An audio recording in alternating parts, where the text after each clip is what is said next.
Marcus Johnson never thought Tuesday evening would change everything. He was walking home from his shift at the downtown diner, counting the $23 in tips he'd made during another long day of serving coffee and burgers to customers who barely looked at him. The October air was crisp, and the streetlights cast long shadows across the empty sidewalks of Chicago's South Side. At 22, Marcus had already learned that life wasn't going to hand him anything easy. He'd grown up in a neighborhood where gunshots were more common than birthday parties, where mothers warned their children to stay inside after dark, and where dreams felt like luxury items most people couldn't afford. His own mother, Patricia, worked 2 jobs just to keep their small apartment, and his younger sister, Keisha, was counting on him to help pay for her college textbooks. Marcus had dropped out of community college after his first year when money got tight. The diner job paid minimum wage, but it was honest work, and he took pride in showing up every day on time. His manager, Mrs. Rodriguez, often said he was the most reliable employee she'd ever had, but reliability didn't pay the bills that kept piling up on their kitchen table. As he walked down Ashland Avenue, Marcus noticed the usual signs of a neighborhood trying to survive. Some storefronts were boarded up with plywood that had been painted over so many times you couldn't tell what color it was supposed to be. Others displayed hand-painted signs in windows advertising everything from tax preparation to hair braiding. The corner market where he sometimes bought his lunch had metal bars across its windows, but inside, Mr. Kim always greeted customers with a genuine smile. The sound of heels clicking on concrete caught Marcus's attention. About 50 feet ahead, a woman was walking alone, her purse clutched tightly against her side. She was clearly out of place in this neighborhood. Her clothes looked expensive, and she kept checking her phone like she was lost. Marcus could tell she was nervous by the way she kept looking over her shoulder. He'd seen this before. Sometimes people took a wrong turn coming out of downtown and ended up in his neighborhood by mistake. Usually, nothing happened to them. The residents here weren't looking for trouble with strangers. They had enough problems of their own. But occasionally, someone with bad intentions would see an easy target. Marcus picked up his pace slightly, not to frighten the woman, but to keep her in sight. Something about the situation felt wrong. The streets were too quiet, and he'd noticed a dark sedan driving slowly past them twice in the last few blocks. His grandmother had always told him to trust his instincts, and right now, those instincts were telling him to pay attention. The woman stopped at the corner, clearly confused about which direction to go. She pulled out her phone again, and the bright screen illuminated her face in the darkness. That's when Marcus saw them. 2 figures emerged from the alley behind the abandoned building, moving toward the woman with purpose. One of them had his hand inside his jacket in a way that made Marcus's blood run cold. Marcus had a choice to make, and he had about 30 seconds to make it. He could keep walking, mind his own business, and get home safely to his family. Or he could do something that might save a stranger, but could cost him everything. His mother's voice echoed in his head. All the time she'd told him to be careful, to not get involved in other people's problems, to think about his family first. But as he watched the 2 men close in on the terrified woman, Marcus realized he couldn't live with himself if he just walked away. His father had died when Marcus was 12, but before he passed, he'd always said that a man's character is defined by what he does when nobody's watching. Well, somebody was watching tonight, and that somebody was Marcus. He called out loudly, "Hey! Sarah, there you are! I've been looking all over for you." The woman turned toward his voice, confusion clear on her face, but Marcus kept walking toward her with confidence, as if he knew her. The 2 men stopped their approach, suddenly uncertain whether their target was alone or not. Marcus reached the woman and spoke quietly but urgently. "Play along. There are 2 guys behind you who don't look friendly. We need to get to a public place right now." The woman, whose name wasn't actually Sarah, was smart enough to understand immediately. She nodded and said, "Marcus, thank goodness. I got so turned around trying to find the restaurant." They started walking together toward the main street where there would be more light and more people. Marcus could feel the two men following them at a distance. His heart was pounding. But he kept his voice calm as he made small talk with the woman whose real name was Catherine Mills. She was a real estate attorney who had indeed gotten lost after a business dinner and taken several wrong turns trying to find her way back to her hotel. As they reached the intersection where the street got busier, Marcus thought they might be safe. There was a gas station with bright lights just ahead, and a few other people were visible on the sidewalk. But the two men behind them weren't giving up. One of them called out, "Yo, pretty lady, we just want to talk to you."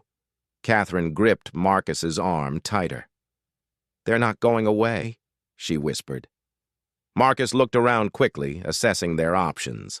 The gas station was still 2 blocks away, and there was a stretch of darker street they'd have to cross to get there. Behind them, he could hear footsteps getting closer. "When I say run," Marcus told Catherine, "head straight for that gas station and don't look back. Call the police as soon as you get there." She started to protest, but Marcus cut her off. "Just trust me, okay?" But before Marcus could give the signal to run, everything went wrong very quickly. The two men had gotten close enough that Marcus could see the gun in the shorter one's hand. The taller one called out again, this time more aggressively. "Stop right there, both of you. Lady, we know you don't know this guy, so just hand over your purse and nobody gets hurt." Catherine froze. Marcus positioned himself slightly in front of her, his mind racing through possibilities. He could see that the shorter man with the gun was nervous, his hand shaking slightly. Nervous people with weapons were unpredictable and dangerous. The taller one seemed calmer, probably the one in charge. "Look," Marcus said, keeping his voice steady, "we don't want any trouble. The lady's just trying to get back to her hotel. Why don't we all just walk away and pretend this never happened?" The tall man laughed, but it wasn't a friendly sound. "Nice try, hero. But your girlfriend there has a nice purse and probably a wallet full of credit cards. We'll take those, and maybe her phone too. You can keep walking if you're smart." Marcus felt Catherine trembling beside him. He knew that even if they gave these men what they wanted, there was no guarantee they'd let Catherine walk away safely. She'd seen their faces, and she was a witness to armed robbery. The situation was escalating beyond a simple mugging. "Please," Catherine said, her voice shaking, "just take my purse. I won't tell anyone anything, I promise." She started to reach into her bag, but the shorter man with the gun jerked it toward her. "Slowly," he shouted, "real slow and no tricks." That's when Marcus saw it. The man's finger was on the trigger, and his hand was shaking even more now. Whether from drugs, nerves, or inexperience, Marcus couldn't tell, but he could see that the situation was about to go very bad very quickly. The gun was pointed directly at Catherine's chest. Time seemed to slow down as Marcus watched the shorter man's grip tighten on the weapon. Every instinct told him to grab Catherine and run, but they were too close, and the gun was already aimed. In that split second, Marcus made a decision that would change his life forever. He threw himself in front of Catherine just as the gun went off. The sound of the gunshot echoed off the buildings around them like a thunderclap. Marcus felt the impact hit him in the shoulder, spinning him around and knocking him to the ground. The pain was immediate and overwhelming, like someone had driven a red-hot poker through his body. He could hear Catherine screaming and the two men shouting at each other. "What did you do?" the tall man was yelling at his partner. "You weren't supposed to shoot anybody." "He jumped in front of her. It went off. I didn't mean to." Marcus tried to focus through the pain and the ringing in his ears. He could feel warm blood soaking through his shirt, and his left arm felt like it was on fire. Catherine was on her knees beside him, pressing something against his shoulder, trying to stop the bleeding. "Stay with me," she was saying. "I'm calling 911. You're going to be okay. Just stay awake." Her voice sounded like it was coming from far away, but Marcus could hear the tears in it. The two men were arguing loudly, but their voices were getting fainter. Marcus realized they were running away. Good. At least Catherine would be safe now. That had been the point, hadn't it? He'd wanted to make sure she got home safely, and now she would. As sirens began to wail in the distance, Marcus found himself thinking about his mother and sister. What would they think when they heard about this? Would they understand why he'd done it? Or would they be angry that he'd risked everything for a stranger? He hoped they'd understand. He hoped they'd know that he couldn't have lived with himself if he'd just walked away. Catherine was still talking to him, telling him to stay conscious, telling him that help was almost there. Her expensive coat was covered in his blood, but she didn't seem to care. She kept pressure on his wound and kept talking, as if her voice alone could keep him tethered to consciousness. "What's your name?" she asked. "Tell me your name." "Marcus," he managed to say through gritted teeth. "Marcus Johnson." "Okay, Marcus. I'm Catherine Mills, and I'm never going to forget what you did tonight. Never." The paramedics arrived in a rush of flashing lights and urgent voices. Marcus felt himself being lifted onto a stretcher, felt the sharp sting of an IV needle in his right arm, heard someone shouting medical terminology he didn't understand. Catherine was trying to follow the stretcher, but one of the paramedics was asking her questions about what happened. As they loaded him into the ambulance, Marcus caught a glimpse of Catherine giving a statement to a police officer. Even in the flashing emergency lights, he could see that she was still shaking. But she was alive and unharmed. And that's what mattered. That's what he'd tell his mother when she got to the hospital. He'd tell her that he'd done the right thing, even if it had cost him. The ambulance doors closed and Marcus felt the vehicle lurch into motion. One of the paramedics was checking his vital signs while the other radioed ahead to the hospital. The pain in his shoulder was getting worse, but the medication they'd given him was making everything feel distant and dreamlike. "Am I going to die?" Marcus asked the paramedic working on him. The woman looked down at him with kind eyes. "Not on my watch, honey. You've got a through-and-through gunshot wound to the shoulder. Lot of pain, lot of blood. But you're going to be just fine. You're a lucky man." Lucky. Marcus almost laughed at that, but it hurt too much. He'd been shot protecting a stranger. He'd probably lose several days of work while he recovered, and the medical bills would probably wipe out what little savings his family had. Lucky wasn't exactly the word he would have chosen. But as the ambulance rushed through the Chicago streets toward the hospital, Marcus found himself thinking about Catherine Mills, and how grateful he was that she would go home safely that night. Maybe that was its own kind of luck. Maybe doing the right thing, even when it cost you everything, was the only real luck that mattered. The last thing Marcus remembered before the medication took full effect was the paramedic squeezing his good hand and saying, "Your family's going to be so proud of you, son. What you did tonight, that was real heroism." Marcus closed his eyes and hoped she was right. Tomorrow, he'd have to face the consequences of his choice. Tonight, he'd just focus on the fact that Catherine Mills was going home safe, and that sometimes being a hero meant taking the bullet so someone else didn't have to. Marcus woke up to the sound of his mother crying softly in a chair beside his hospital bed. The morning sun was streaming through the windows of Cook County Hospital, and for a moment, he couldn't remember why his shoulder felt like it was being crushed in a vice. Then the memories came flooding back. The woman, the gun, the decision to jump in front of the bullet. "Mama?" His voice came out as a croak, and Patricia Johnson's head snapped up immediately. Her eyes were red from crying, but when she saw him awake, relief flooded her face. "Baby, you're okay," she whispered, reaching over to touch his forehead.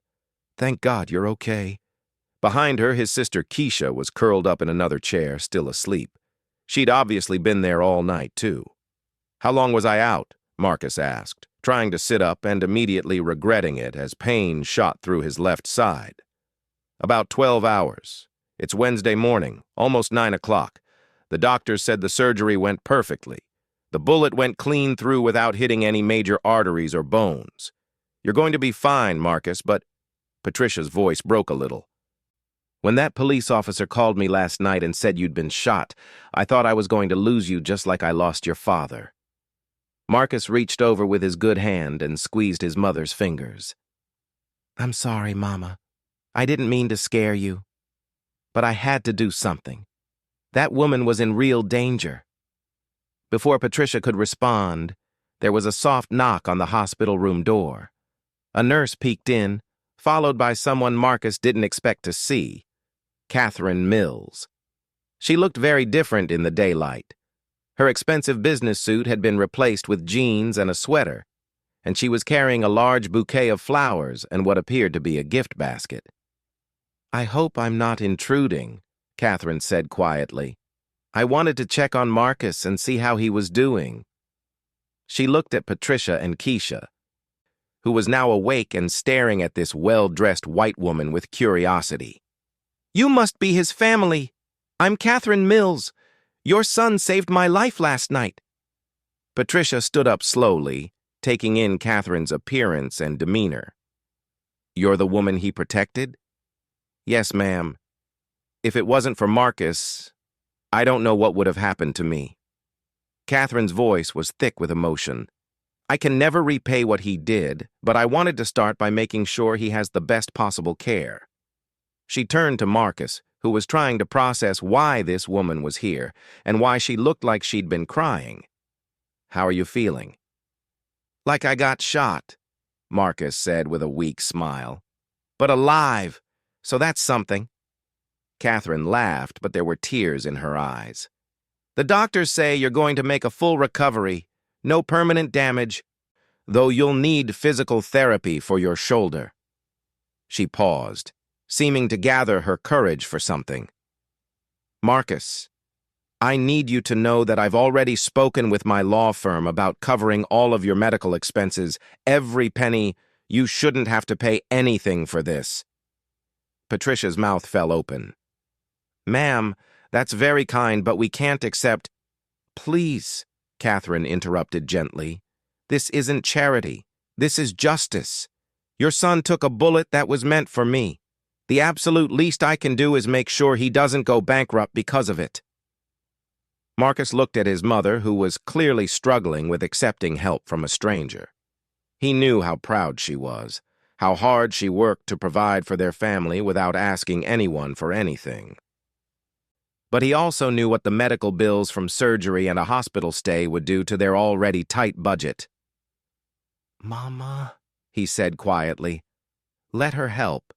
It's not charity if I earned it by stopping a bullet."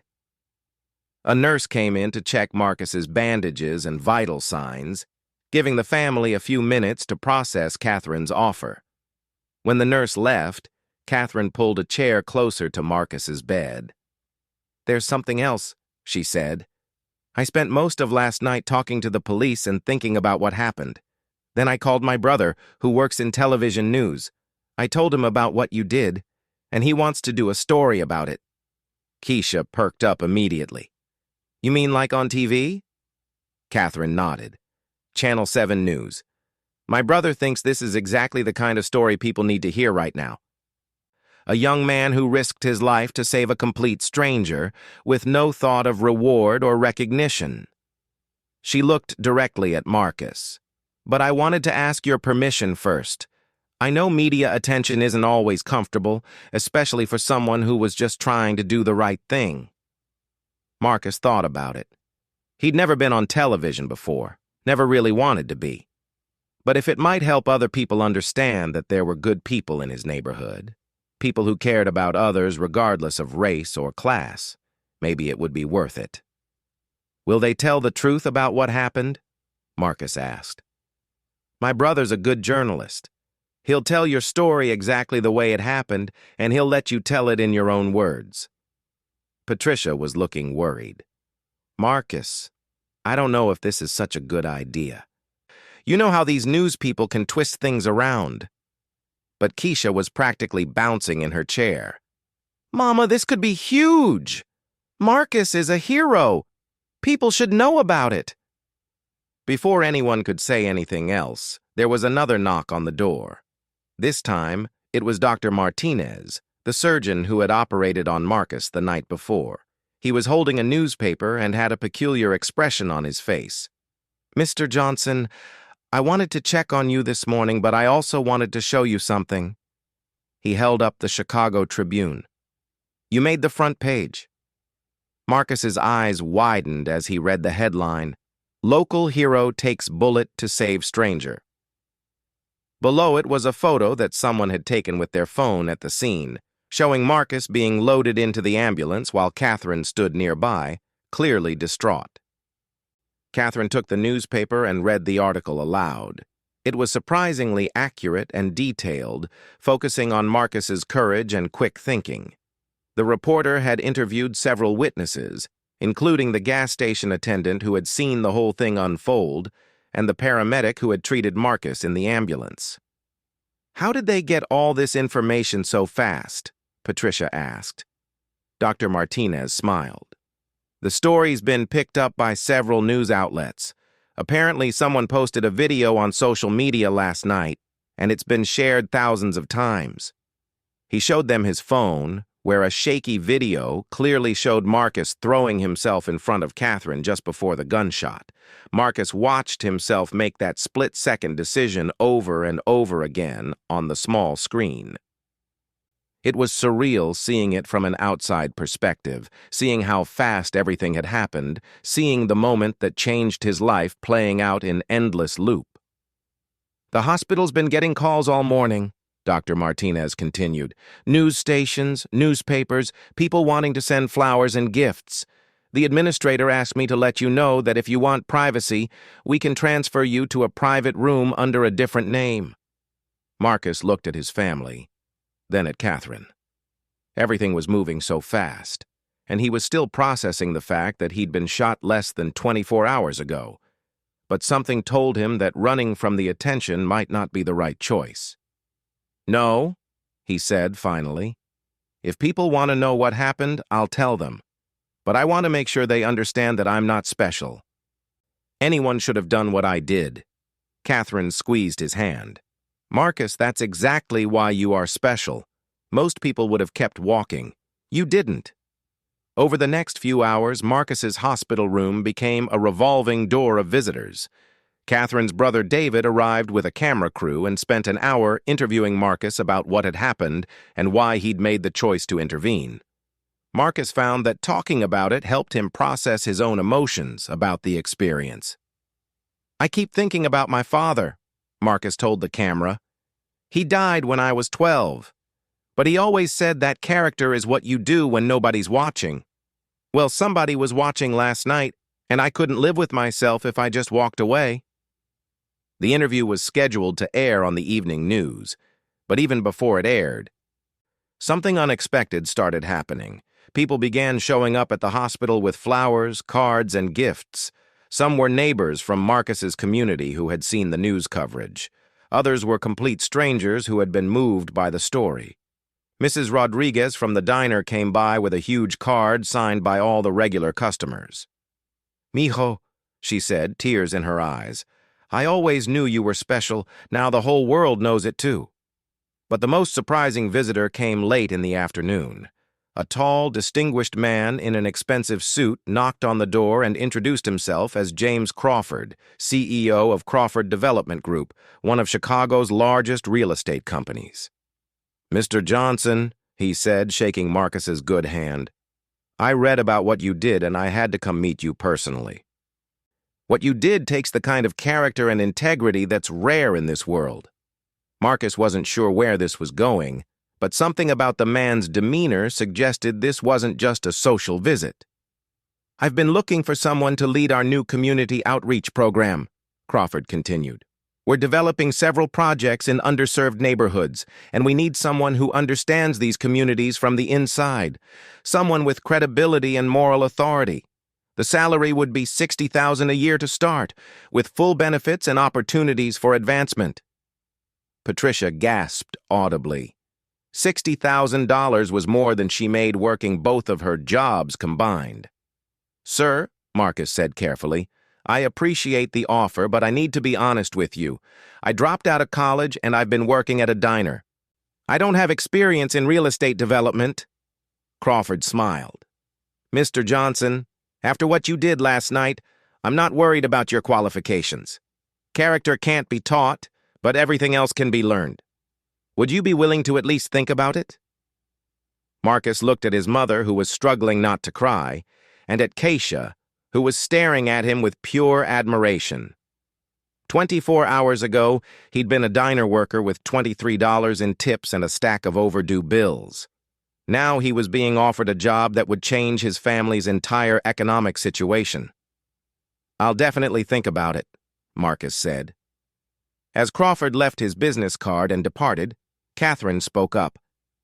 That's not going to be the only offer you get. I've already had 3 calls from people who want to hire you, and the story hasn't even aired on television yet. She was right. By the time visiting hours ended that evening, Marcus had received job offers from a security company, a non-profit organization focused on youth mentorship, and a marketing firm that wanted him as a spokesperson for their community engagement initiatives.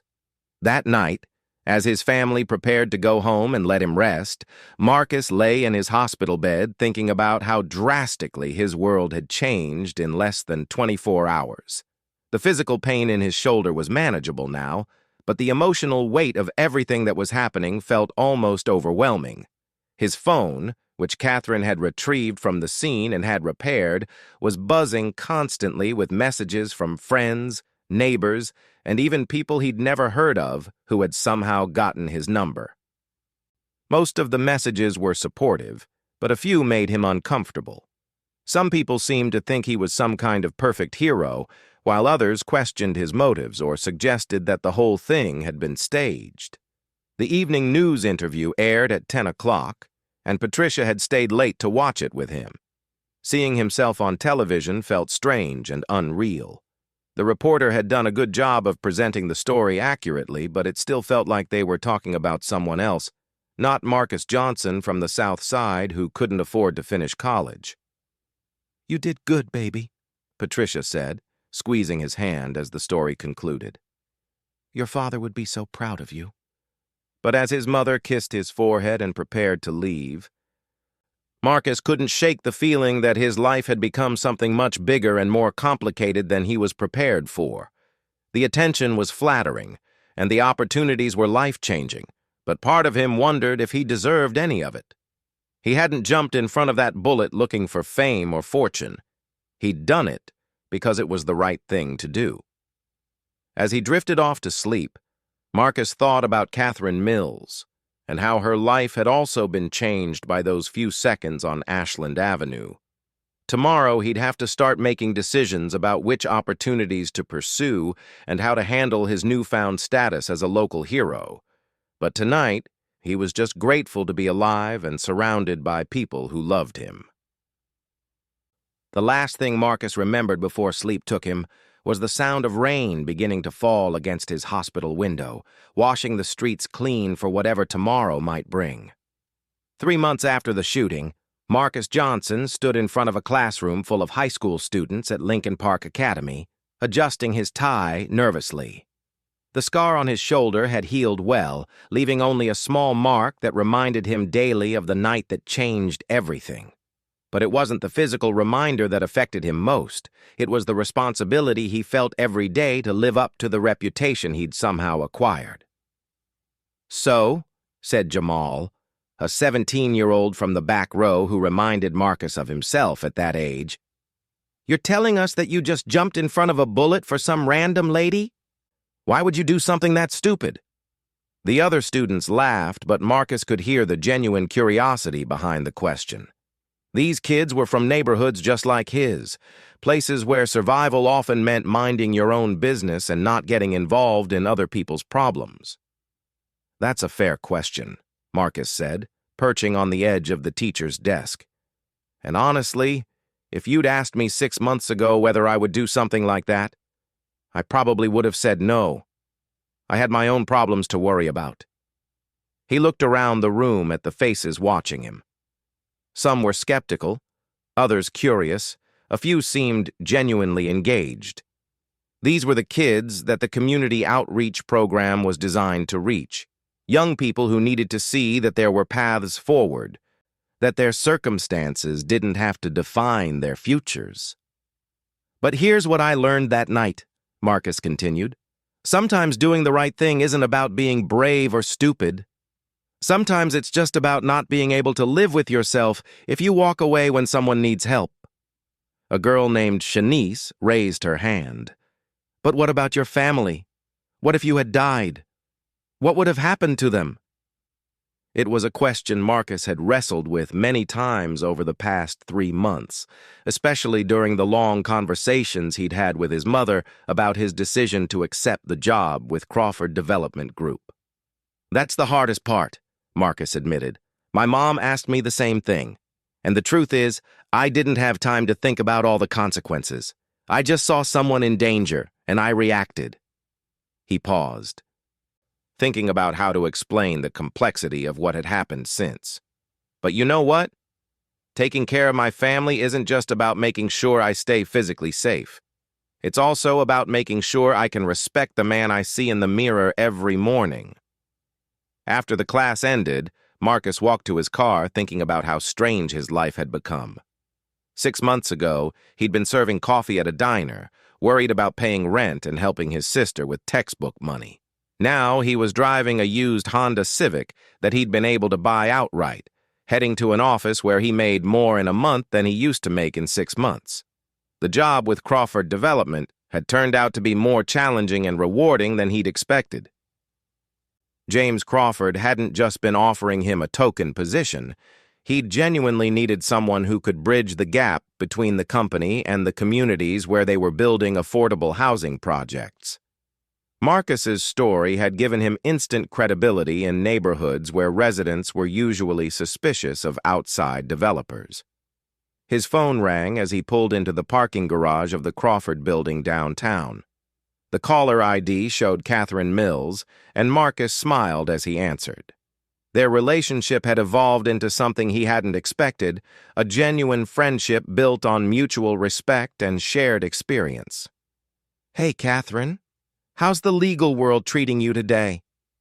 "Same as always, lots of contracts and not enough coffee," she laughed. "But I'm calling because I have news. Remember that scholarship fund we talked about? The one for students from underserved communities who want to study criminal justice or social work?" Marcus did remember. It had been Catherine's idea, something they'd discussed during one of their monthly coffee meetings. She'd wanted to create something positive and lasting that would honor what had happened that night. "The Catherine and Marcus Mills Johnson Foundation just got approval from the IRS," she continued excitedly. "We're officially a non-profit organization, and we've raised enough money to fund full scholarships for 20 students next year." Marcus had to pull over to process what she'd just said. "Catherine, that's incredible. 20 full scholarships?"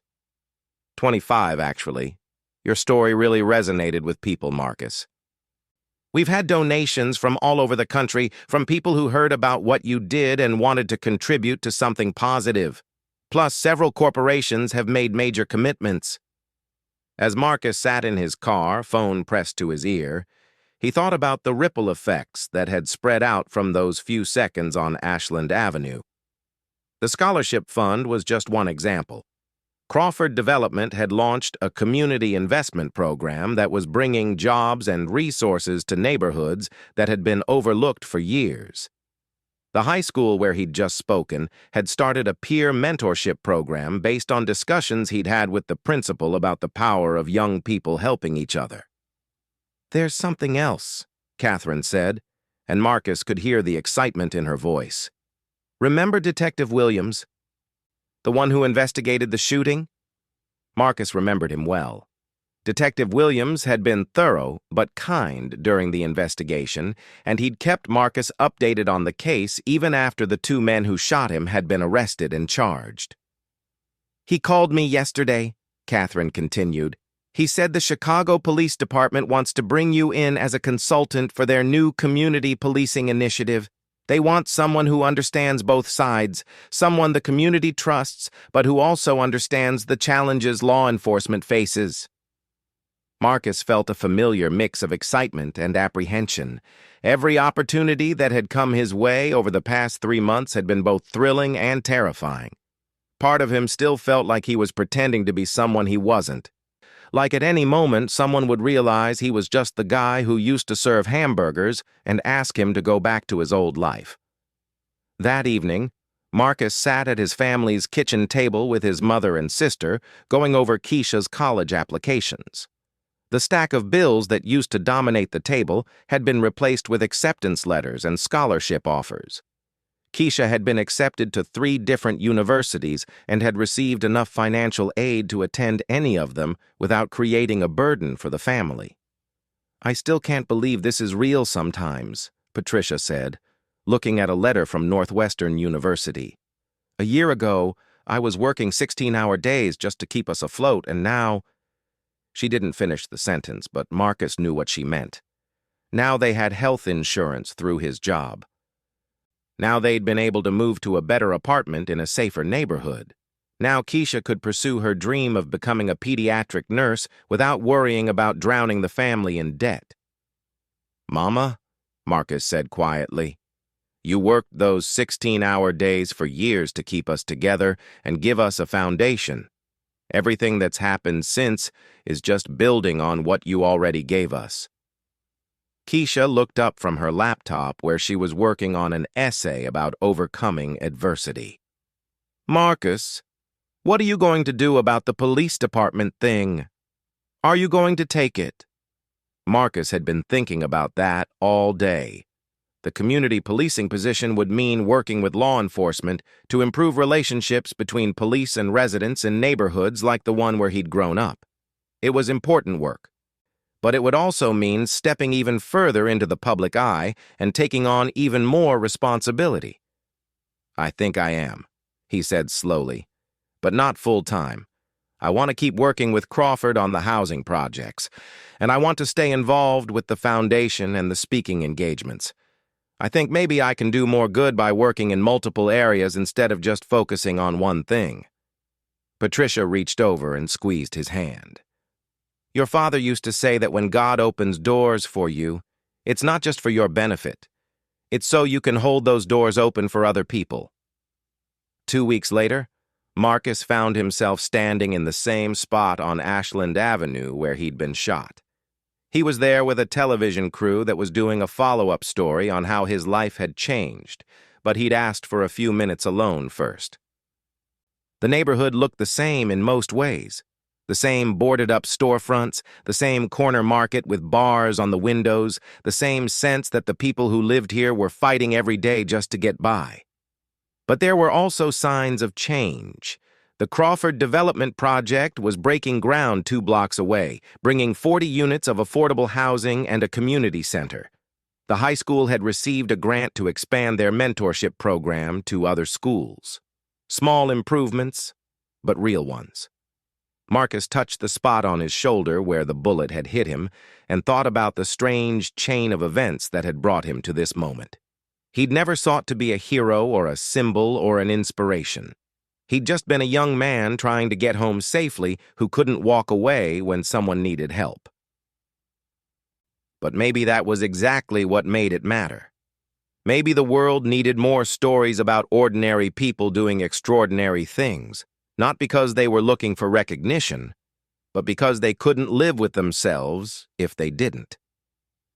Catherine appeared beside him, carrying 2 cups of coffee from the corner market.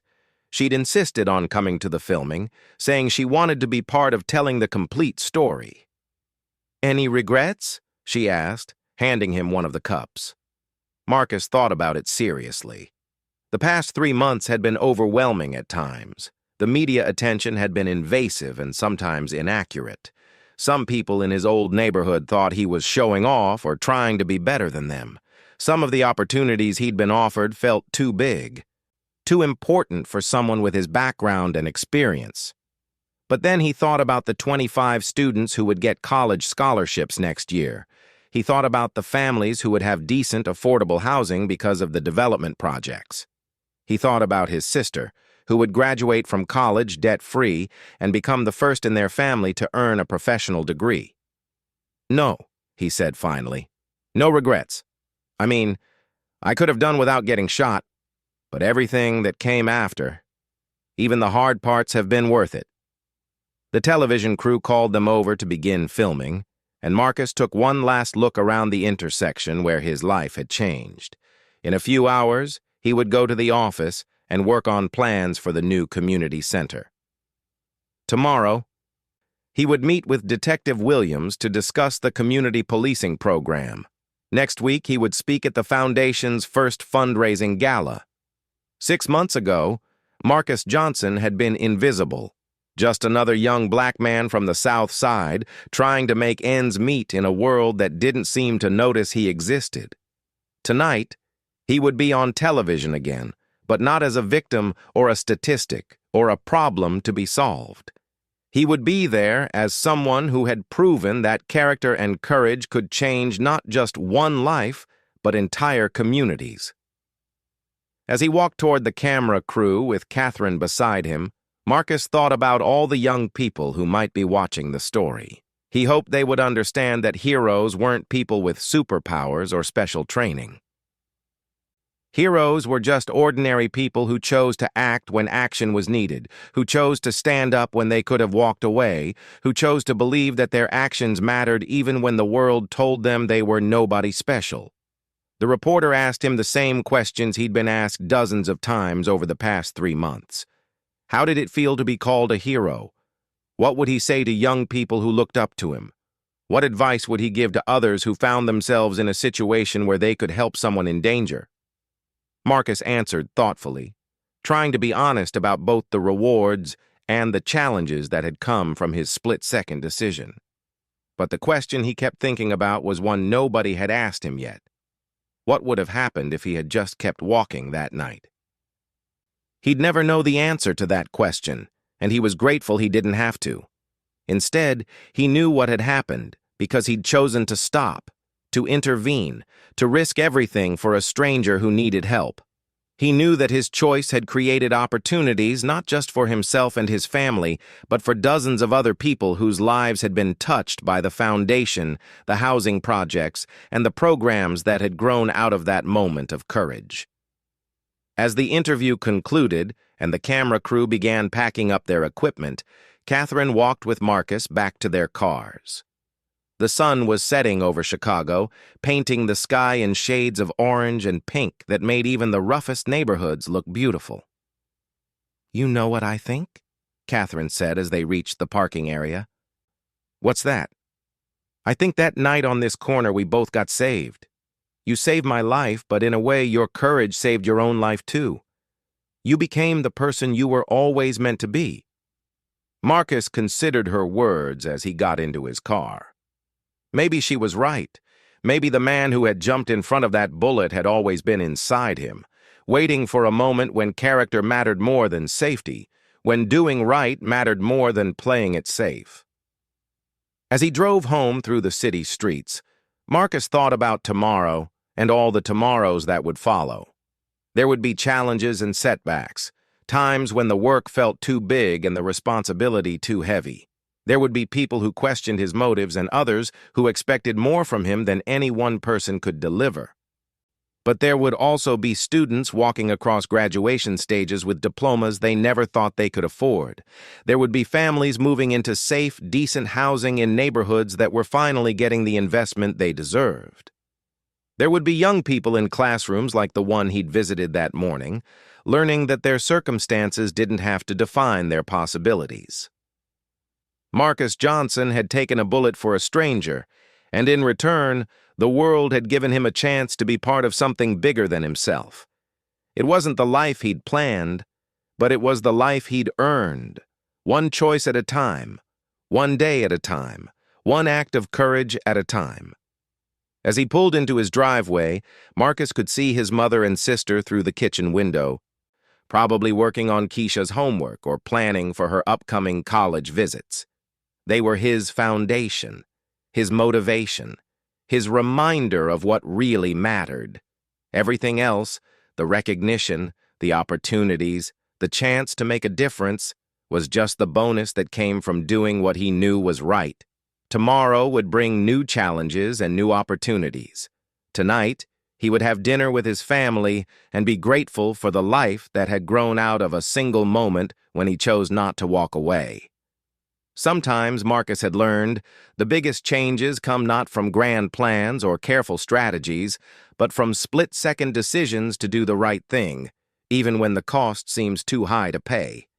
The young man who had served coffee and worried about tips was still part of who Marcus was, but he was no longer the whole story.